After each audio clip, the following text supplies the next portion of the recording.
Good morning, Centurions. I'm AJ. And I'm Jackson. This is Channel 97 News. Let's see what's coming your way for lunch. Today for lunch we'll be having pizza or pork chop on a bun with deli roasters, green salad, and fresh apple. Thanks for the lunch, Austin. Now let's check out weather with Sahara.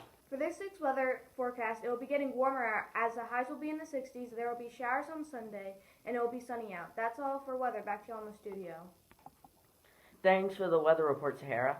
Now let's go to Avery with sports.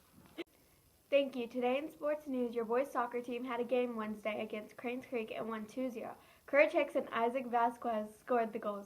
Your girls volleyball team also had a game Wednesday against Cranes Creek and won both sets.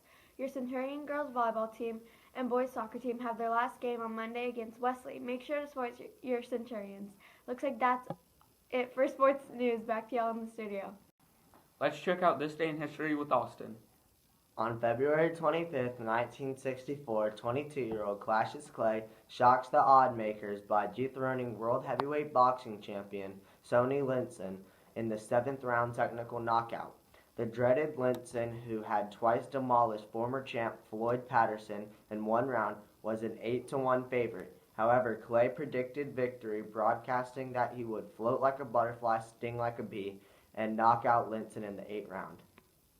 Thanks for those historical facts, Austin. Let's check out today's Black History Spotlight.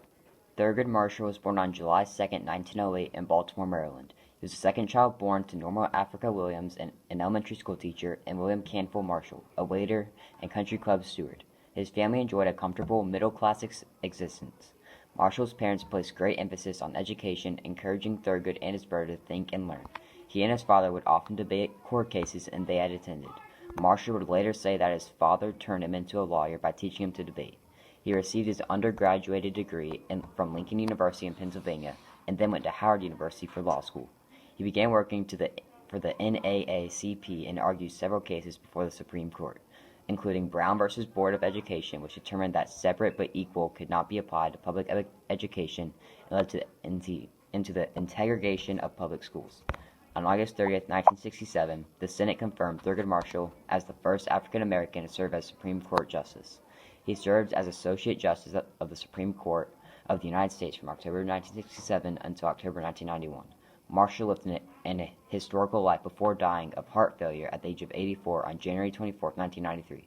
His stands for civil rights and his service on the Supreme Court will last as outstanding contribution to our country. Thanks. Before we go, I have a joke. What do you call a bee from America? I don't know. A USB. Looks like that's all for today's Centurions. And that's Channel 97 News. Have a great day, Centurions. Welcome back to Teacher on the Street. I'm here with Coach Blackburn. What sports do you coach?